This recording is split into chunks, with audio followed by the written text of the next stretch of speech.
Hi, it's Tara. I'm coming back with another video, and this one is on the De Young Museum in San Francisco.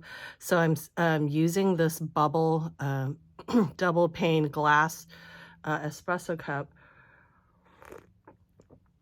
for my morning espresso. And as you can see, I'm touching, even though this is straight out of the machine, I'm able to touch the glass without burning my fingers, because this is double pane glass, and this is so cute. It looks just like a bubble. And then the way this glass is shaped, it kind of pinches in a little instead of flaring out. It delivers the coffee to espresso to different parts of my palate than if I were to drink it out of a cup like this that flares out. And this is another one of my newbies, and I really love it. This one is so gorgeous. This is like a special Japanese technique where it looks like the glaze is like blooming like flowers or maybe like crystals blooming on the outside of the this background, peachy background. It's like so cool. It's like kind of shimmery and a blue gray, really beautiful, striking. But anyways. I love this glass. This glass was like $4.50 from like a Japanese store that specializes in like tea and tea accoutrements. But these mini tea glasses are also perfect for like your Nespresso, like the mini ones, the original line. This is for the one-shot espresso. It's just so perfect and cute. Anyways, I wanted to talk to you about another visit that I had to a museum, and this museum is the De Young Museum of San Francisco, and I really love this museum. This museum is set in the magnificent Golden Gate Park, and 2 weeks ago when I went, it was the end of the Ansel Adams exhibit, the last day. So, and it was also a splendid, glorious day in San Francisco. If you've not been to the De Young Museum in San Francisco, you should definitely go. It's in a fairy tale-like setting inside the park, so it's surrounded by nature. But the architecture itself is really cool. It's like a bronze building that they intentionally let be oxidizing. So it has like a very interesting, like rusty, shimmering green glow to the outside of it because it's exposed to the elements. And it looks magnificent set inside the park setting. And across the street, across the way from it, is a large, is the aquarium, Steinhardt Aquarium, which is another beautiful, like, a building with a roof garden. And yeah, it's wonderful for people that love nature. They like to see animals like fish and reptiles and snakes and stuff like that. It's really gorgeous. I have not been in there, and that's my next stop to go. But the De Young is gorgeous. Right next to it is like a rose garden and a lily pond. And they have all these places for you to sit outside and just enjoy the beautiful golden sunlight and the blue sky. And the lily pods, I mean, the lily flowers were in bloom in the pond right next to it. Well, it's more like a fountain, not a pond. And they were really splendid. So if you wait until the end of the video, I will show you pictures of the lilies that I took. But anyways, the De Young is one of the fine art museums of San Francisco, and they showcase like contemporary artists. Like this one is the famous Thibaut. And these are the gumballs, and I love this one. I'm obsessed with this one. So, you know, I like candy and snacks, but this one, when you see it in person and you really look at the balls inside, it actually isn't so innocuous and innocent. There's a lot of tension with the balls inside of this. It's almost like people are packed in and they want to like explode out or something like that. So it's like a very interesting feeling when you see these. Wayne Thiebaud is also one of my favorite artists, and I think he is also associated with Bay Area, along with like Richard Diebenkorn. So yeah, this is kind of like a Diebenkornish type artist. I shouldn't say that, but I mean, I'm not an art expert, but it reminds me of that type of feeling that I get. So this is a coaster that I bought, and when I see this, it reminds me of the Bay Area coast. And this, we have a lot of, I live in San Francisco, but all along the coast, it looks kind of like this. This is the exact feeling you get when you look upon the coast of California. And this is a coaster, and this is done by Bernice Bing. And yes, she's I think like, yeah, so this was gifted to the De Young by Bernice Bing, the artist herself. And this one is a beautiful, like, I think porcelain, or is it ceramic coaster. And it's like just really beautiful. If you were like, if you needed a pickup or something, or you wanted to meditate, looking at this beautiful painting or piece of art, even if it's on a coaster or on a poster, it will still give you, like, you know, a similar feeling of, like, you know, just like being in nature. That's the thing about art, is even though it's abstract, it does something to you, you know what I mean, your moods and everything. So I love that museum. I also love its sister museum, the Legion of Honor, which is like, you know, the Legion is in front, is just above my house. So this is, I also love still lifes, and still lifes are those pictures of, like, inanimate objects like fruits and like meats and stuff like that, that people do.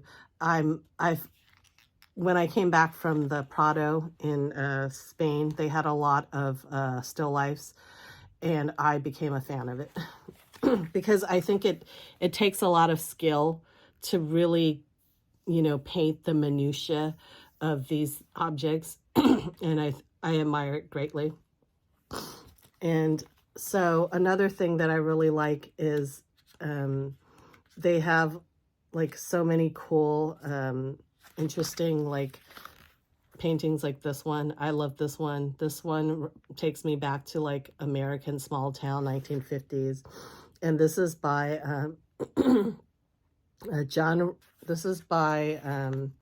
Edward Hopper.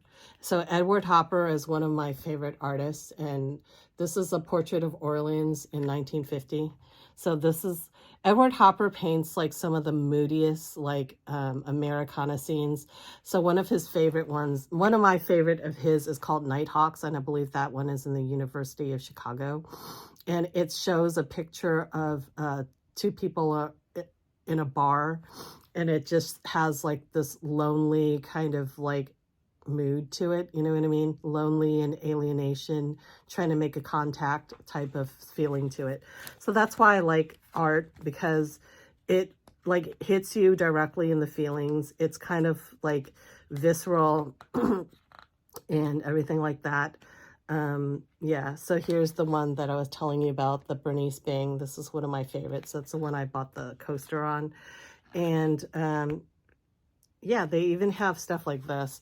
This is like the Virgin and Child. Yeah, so I think that's really cool. And they have a John Sargent. He's like a really famous society portrait painter, and he paints in this style. All the women have a long, elongated, like, necks, elongated face, the elongated, you know, silhouette. It's supposed to be like aristocratic women of that time. He was like a society painter, so he's cool. Yeah, and all these cool things that they have. This is my one of my favorite, and I bought a print of this. It's a framed in paper, and I just brought it home and put it on the wall, and I really love it. This is like really stunning painting of the Blue Veil, and it's like really uplifting and beautiful to me. This one is by Edmund Charles Tarbell, and this was from 1898, and it's called The Blue Veil. So yeah, I'm really, really loving my print of this. It's like nice. It's really small, but yeah, I put it in my wall, and I can't stop looking at it. And it gives me a feeling of happiness. because it's so beautiful. This one is also one of my favorites because even though it's a picture of the sun, but it gives me a feeling of like California vibes. And this is, oh yeah, it is California, duh. You know, I should recognize my own like state. And this is called the Blue Bay, Monterey, by Clark Hobart from 1914. So Monterey is just south of San Francisco. It's about like 2 hours away, an hour and a half. The traffic's really bad. But Monterey Bay Aquarium is world famous, and it's located there. And it's just an outstandingly beautiful place. There they have like seals swimming very close to the beach shoreline. You can see their little heads dipping up and down, like they're kind of curious. They there's like 2 types of seals, one with ears and one without ears, or I don't know, something like that. But there's like entire flocks of pelicans just waiting at the wharf, and they swoop down, and you can like have dinner at a restaurant with the huge glass windows and look out onto the bay and see the pelicans dipping in and out and the seals and everything. It's just like a really outstandingly beautiful place. And they also have tide pools there. And I've gone down there and I've like looked into the tide pools, and I've seen like sea anemones and little like you know, sea urchins and stuff like that. It's just really a cool and cute place to be. It's just like highly atmospheric. So when I see that, it reminds me of it. Like, it's so weird how your body recognizes that.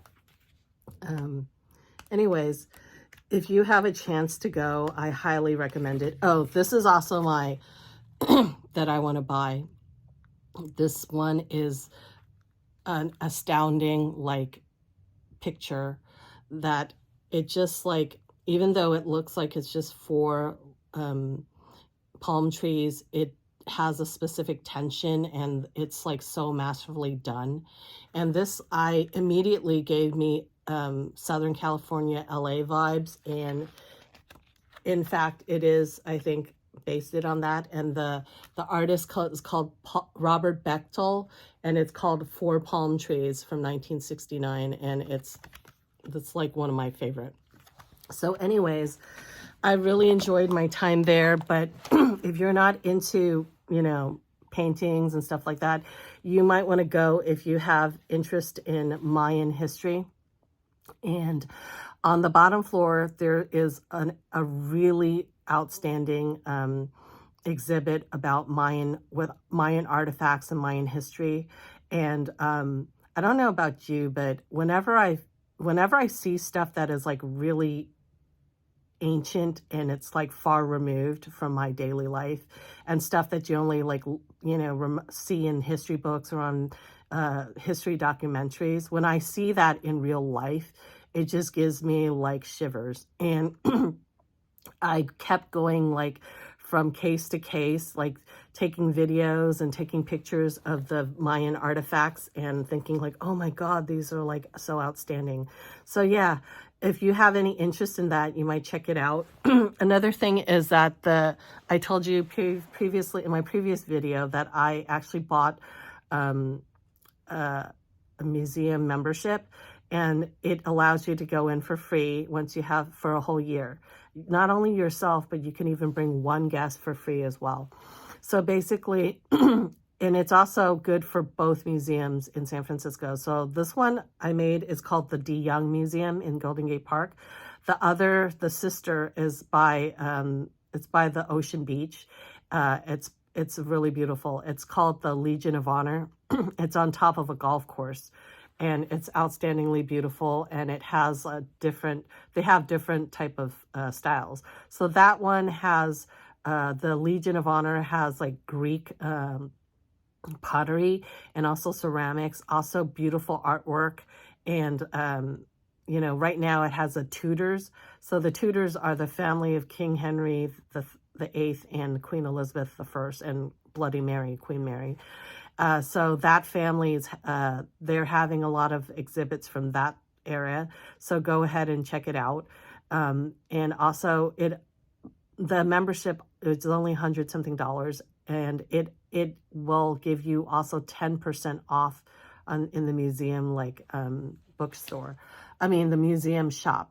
So it's really cool. I got all these cool things for like 10% off, which is basically more than a little bit, like 2% more than the tax, which is like a great savings. But anyways, last thing is when I went to the museum, I knew I would be going to the shop and buying a lot of stuff.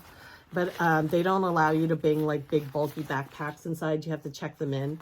So what I did was I rummaged through my stuff and I found this. And this is like a really cool backpack.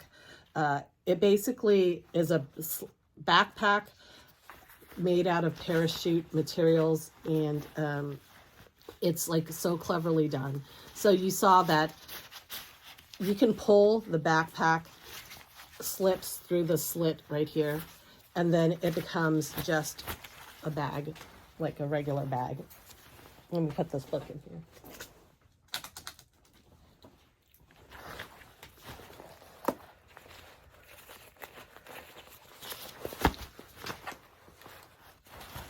It becomes like a regular bag that you carry on your arm like that, or like this on your shoulder.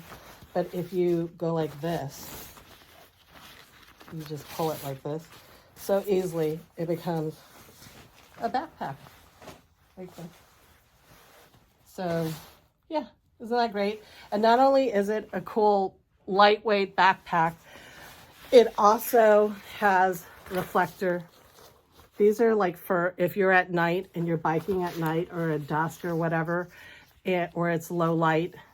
These are reflective and people can see you in the dark. And not only is it that cool, like a biking / like whatever hybrid bag, but it also packs away in its own little sewn in pouch. So yeah, you don't even have to, you just, fold it up and stuff it in. I mean, even if you don't like to stuff it in, like even if you don't like to fold it, you can just neatly stuff it into its own pouch. And the great thing is the pouch is sewn in, so you will never lose it. So it folds down to this. And then this can be easily, I mean, if you fold it nicely, it'll be flatter, but this can be easily put into any purse.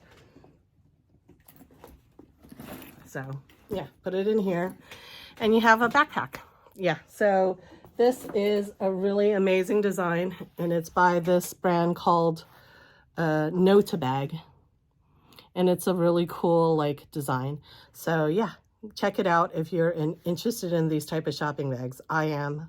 I always buy tons of this stuff because I'm always losing them, but they really come in handy. Because when I was in the museum and I bought all these books and like all these souvenirs and books and stuff, I just took this out of my purse and put it on my back, and it was like easy breezy. Okay, have a nice day. Talk to you later. Bye.